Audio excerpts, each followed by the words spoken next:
नहीं, देखिए, हिंदुस्तान आज़ाद होने के बाद सबसे ज़्यादा जो हेल्थ इंफ्रास्ट्रक्चर है वो दिल्ली में तैयार किया गया। एम्स भी दिल्ली में ही था।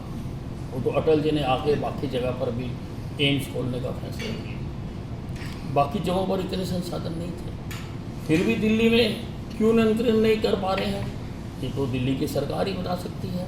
मैं उसके बारे में कुछ नहीं कह सकता। दिल्ली के मुख्यमंत्री बता सकते हैं कि वो दिल्ली में ऐसा क्यों नहीं कर पा रहे हैं।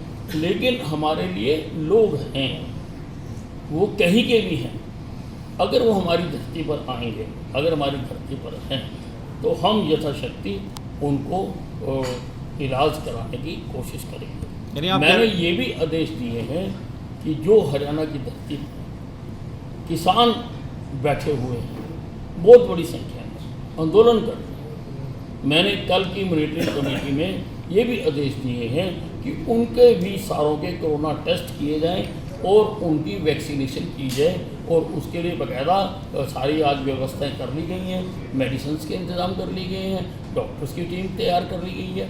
और मैंने खुद जिला उपायुक्त सोनीपत और झज्जर से बात की है कि वो किसान नेताओं से भी बातचीत करें कि आंदोलन एक तरफ है, लेकिन ये जो कोरोना के अगेंस्ट सुरक्षा है ये एक तरफ है, ताकि हम सबको वो मुहैया करा सकें।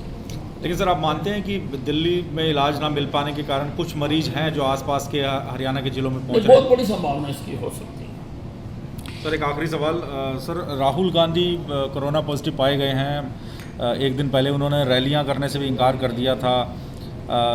तो और लगातार मनमोहन सिंह ने भी एक चिट्ठी लिखी थी पीएम मोदी को और सुझाव दिए थे, लेकिन लग रहा है कि सुझाव वो खुद फॉलो नहीं कर पा रहे। कैसे देखते हैं आप इसको? नहीं, राहुल गांधी जिस दिन से ये कोरोना आया है काफ़ी तरह तरह के बयान देते रहे हैं, लेकिन अब वो कोरोना संक्रमित हो गए हैं। अगर उनको दिल्ली में जगह ना मिले तो मैं हरियाणा में इलाज कराने के लिए तैयार हूँ। तो आपको लगता है सर, हो सकता है ऐसी स्थिति बने कि दिल्ली में वैसे ही बेड्स की कमी है? नहीं, वो खुद ही प्रचारित करते रहे हैं, तो हम उनका बेहतर इलाज कराएंगे।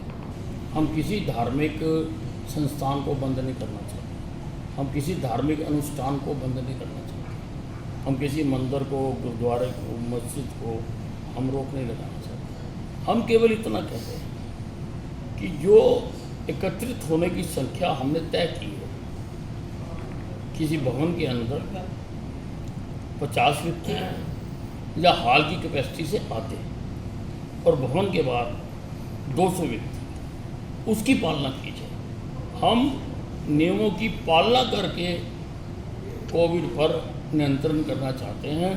हम लोगों को इस प्रकार की परेशानियों में डालना नहीं चाहते। लेकिन सर, रामनवमी का मौका है, छुट्टी का दिन होगा, और अगर हम ट्राई सिटी की बात करें, चंडीगढ़, पंचकुला, मोहाली, जो पूरा ट्राई सिटी कहा जाता है, यहाँ पर इस वक्त जो आंकड़ा है रोज़ाना वो 2000 तक टच कर गया है। रोज़ाना 2000 तक नए केस आ रहे हैं। पंचकुला में भी काफ़ी भयानक स्थिति है।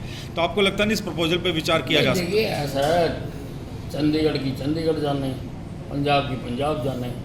जहाँ तक हरियाणा की बात है, हम किसी प्रकार का लॉकडाउन लगाने के पक्ष में नहीं हैं।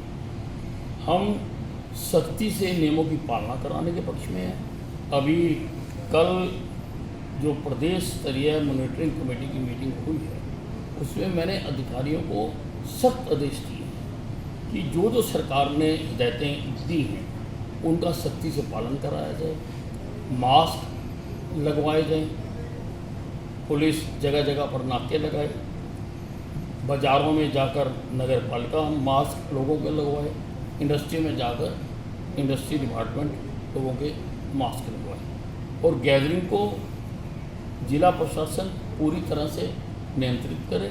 गैदरिंग के लिए इंडोर का 50 की संख्या है, आउटडोर की 200 की है, फ्यूनरल पर 20 की है, उसको सख्ती से पालन किया जाए।